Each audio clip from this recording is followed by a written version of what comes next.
teacher အချိန်မီနဲ့အချိန်မှန်ဆိုတဲ့စကားလုံးကို English မှာဘယ်လိုသုံးလဲဆိုတာကိုတစ်ချက်လောက်ရှင်းပြပေးပါအောင်။ဒါလေးကမခက်ဘူးလွယ်လေးပဲပြောပြပေးမယ်။အဲ့တော့အချိန်မီလို့ပြောချင်ရင် in time လို့သုံးရတယ်။ in time ဆိုတာကတခုခုမဖြစ်ခင်အဲ့ဒီအချိန်လေးအတွင်းမှာ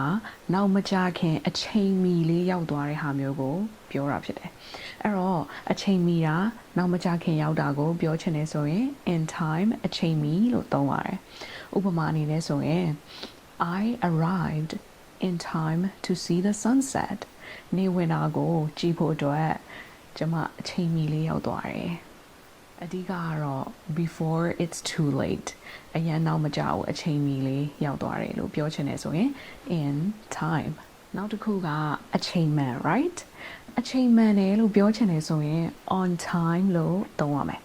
ဘာဖြစ်လို့လဲဆိုတော့သူက on time ဆိုတာကသတ်မှတ်ထားတဲ့အချိန်အတိအကျကိုရောက်သွားတာဥပမာ schedule ဆွဲထားတဲ့ဥစ္စာအချိန်အတိုင်းအတိအကျရောက်တာလုပ်ရမယ့်အရာတွေကိုအတိအကျ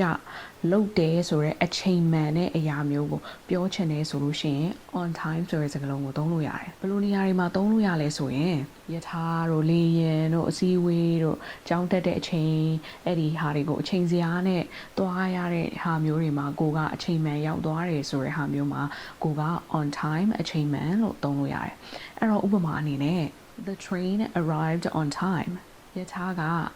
လာရမယ့်အချိန်မှာအချိန်မှန်ရောက်လာတယ်ဒီလိုမျိုးပြောချင်တယ်ဆိုလို့ရှိရင် on time လို့သုံးမယ်အဲ့တော့ဒီနေ့ on time အချိန်မှန် in time အချိန်မီအဲ့တော့ဒီနှစ်ခုကိုကိုယ်ပဲပြပြသိသွားပြီလို့ထင်တယ်